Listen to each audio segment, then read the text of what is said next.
चलेगा स्थिरता पूर्वक एक ही रास्ते से जुड़ा हुआ अगर निरंतर निरंतर अपनी ओर से बढ़ने के लिए प्रयत्न करता रहेगा तो कभी थकेगा भी, विश्राम भी करेगा, कभी पांव भी फिसलेंगे, कभी मन टूट भी जाएगा, पर फिर भी जो हृदय के सागर के किनारे धैर्य पूर्वक बैठ गया, जिसने अपनी धैर्य पूर्वक अपनी स्थिरता बनाने की कोशिश कर ली, तो एक न एक दिन इस काया के भीतर जो छिपा हुआ कायनात है, इस स्थूल के भीतर व्याप्त जो सूक्ष्म है, इस देवालय के भीतर बैठा हुआ जो देव है, वो प्रकट होगा, उसका संगीत आएगा, उसका आनंद उभरेगा।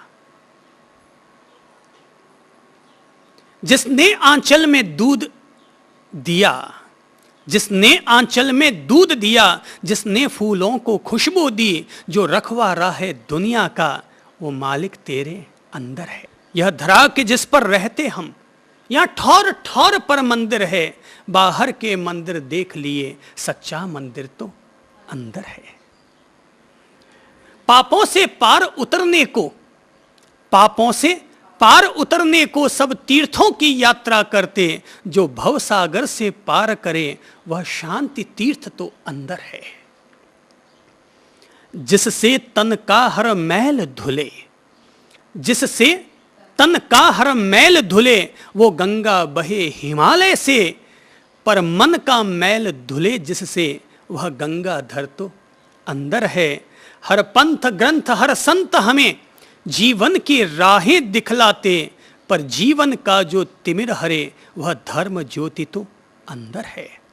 सुख दुख हैं धूप छांव जैसे, यह चंद्र सभी का दृष्टा है, जिससे शाश्वत आनंद मिले, वह निजानंद तो अंदर है। जिसने आंचल में दूध दिया, जिसने फूलों को खुशबू दी, जो रखवारा है दुनिया का, वो मालिक तेरे अंदर है।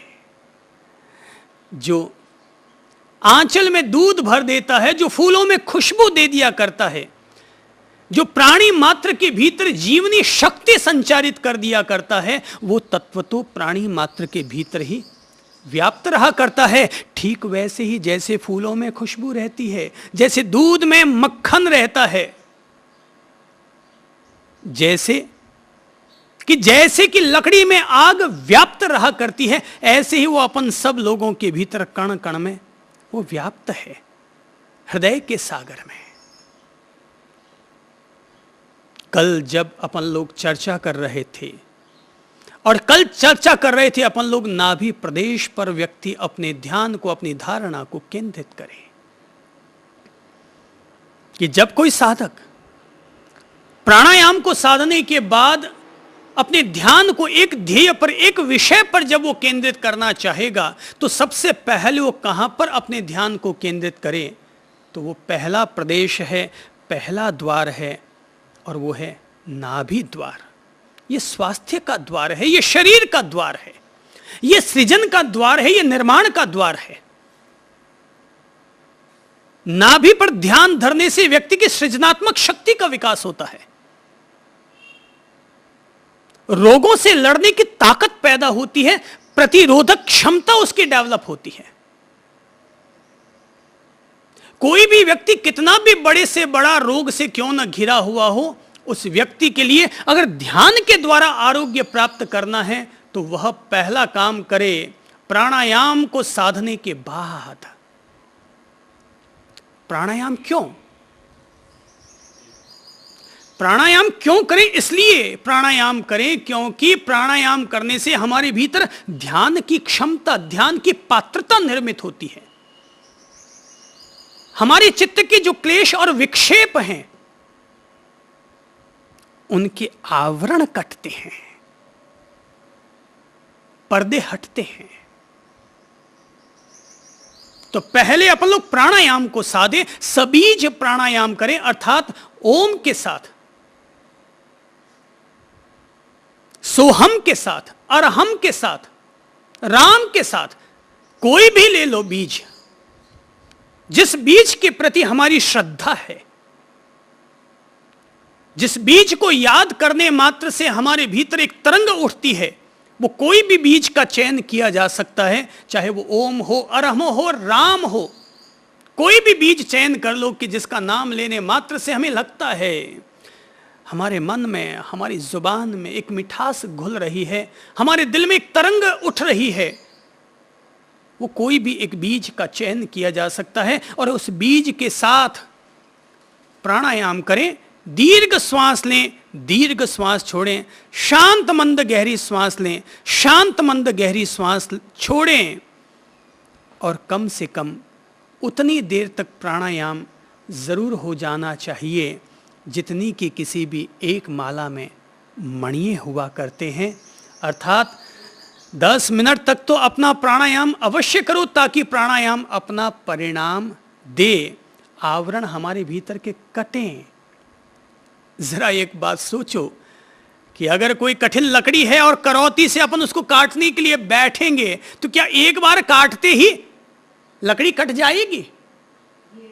हमें धीरे धीरे लगातार उसको काटते रहना पड़ेगा, काटते रहना पड़ेगा, और तब तक काटते रहना पड़ेगा जब तक कि उसके पूरे 2 टुकड़े नहीं हो गए हैं।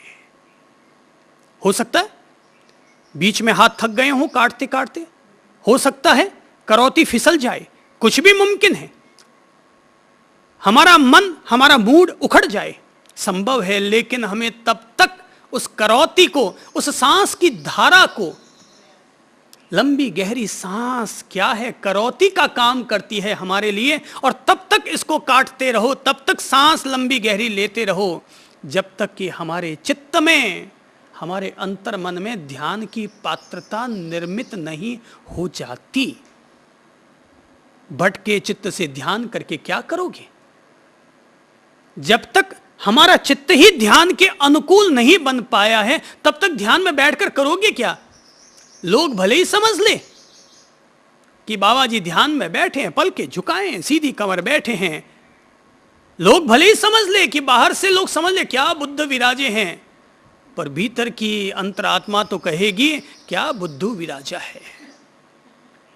बाहर से देखने वाले कहेंगे बुद्ध बैठे हैं, पर खुद की अंतरात्मा कहेगी हर व्यक्ति प्रत्येक पल का निर्णायक होता है, प्रत्येक पल का मूल्यांकन करने में समर्थ होता है, और वो जानता है बैठा तो हूं ध्यान में पर मन तो लग नहीं रहा, इधर उधर भटक रहा है। हमें सांस चलानी पड़ेगी, करौती की तरह चलाओ अगर जरूरत पड़े तो। बाकी मैं तो सलाह दूंगा सांस ऐसे चलाओ जैसे कि बांसुरी पर स्वर चला करते हैं, इस तरह मीठी मीठी मधुर मधुर एक लयबद्ध एक सचेतन सांस अपने भीतर चलाओ। पर अगर लगता है उससे बात नहीं बन रही तो भाई करौती भी चलानी पड़ेगी, सांस को तेजी भी देनी पड़ेगी, तीव्रता भी देनी पड़ेगी। ये तो जो साधक साधना के लिए बैठा है वो खुद अपने चित्त को समझता है कि मेरे चित्त में शांति है कि विचारों का कोलाहल है, मेरे भीतर निर्मल दशा है या विकार वासनाओं का उपद्रव है, मैं सहज शांत स्थिति में बैठा हूं या मेरे भीतर उधेड़ बुन चल रही है, उमड़ घुमड़ चल रही है, सागर की लहरें उठ रही हैं और भीतर के मंदिरों का नगर, भीतर के मंदिरों की घंटियां कहीं लुप्त हो गई हैं। ये तो जो साधक बैठा है वही देख पाएगा, निर्णय कर पाएगा और किस तरह से प्राणायाम को साधना है, लयबद्ध गहरी सांसों के द्वारा या लयबद्ध मध्यम सांसों के द्वारा या लयबद्ध तीव्र श्वासों के द्वारा। ये तो अपने अपने चित्त के विक्षेपों को साधक समझे और तब वो साधना के लिए तत्पर हो। पहला द्वार है नाभि। ध्यान में हम पहले किसे विषय बनाएं? आत्मा को नहीं, परमात्मा को भी नहीं। पहले अपने शरीर के सेंट्रलाइज तो हो जाओ, पहले अपने आप में केंद्रित तो हो जाओ।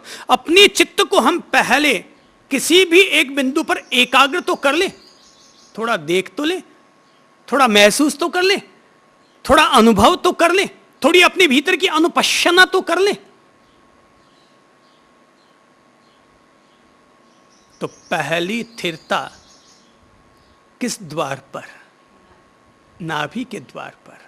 जैसे राजमहल में अगर चलना हो तो सीधा तो राजमहल में दाखिला नहीं होता, बीच में कई स्वागत द्वार बने हुए रहते हैं।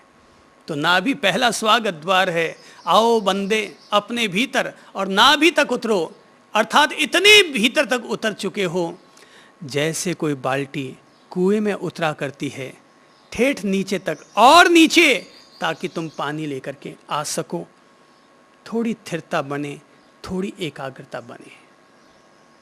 कहते हैं श्री भगवान बैकुंठ लोक में निवास करते हैं, क्षीर सागर में निवास करते हैं। शरीर का अगर क्षीर सागर अगर हमें कहीं देखना होगा तो पहला बिंदु है और वो है नाभि द्वार, नाभि की चेतना, एक छिपा हुआ ऐसा गुप्त द्वार कि जहां पर ध्यान धरने से, जहां पर एकाग्र होने से हम भीतर के शारीरिक चेतना से अपना संपर्क साधने में सफल होते हैं। स्वास्थ्य का द्वार, भीतर का बैकुंठ, शरीर का कमल, नाभि। डंडी कहां जुड़ी है उसकी? नीचे कुंडलिनी से। केवल डंडी से जुड़ गए तो विकार वासनाएं बढ़ जाएंगे। इसलिए डंडी पर गौर मत करो। भीतर में जो शरीर का कमल केंद्र है, नाभि कमल का जो केंद्र है, हम लोग अपने आप को वहां से जोड़ें। दूसरा, योग सूत्र कहते हैं नाभि चक्र में चित्त को स्थिर करने से शरीर की स्थिति का ज्ञान होता है। हृदय चित्त संवित, हृदय में स्थिर होने से चेतना का ज्ञान होता है। आत्मा का ज्ञान प्राप्त करने के लिए यदि किसी व्यक्ति को रोगों से लड़ने की ताकत चाहिए तो वो नाभि प्रदेश पर अपना ध्यान केंद्रित करे। पर यदि किसी को आत्मज्ञान प्राप्त करना है, प्रिय प्रभु से अपनी प्रीत पालनी है और भीतर में छिपे हुए मंदिरों की घंटियों के स्वर सुनने हैं, भीतर में छिपे हुए मंदिर का आनंद लेना है, प्रभु के दिव्य प्रकाश में अगर अंतर्लीन होना है, तो उसका एक अकेला द्वार है, उसका एक अकेला मंदिर है, उसका एक अकेला आंगन है और वो है हृदय का आंगन। उसके लिए एक ही गुफा है और वो है हृदय की गुफा। आत्मज्ञान प्राप्त करने के लिए व्यक्ति के पास में एक ही द्वार होना चाहिए कि जब भी स्थिर होऊंगा, जब भी एकाग्र होऊंगा, जब भी अपनी सचेतनता को, अपनी जागरूकता को, अपनी अंतश्चेतना को, अपनी प्राण चेतना को, अपने दिमाग को जहां पर हम केंद्रित करेंगे वो है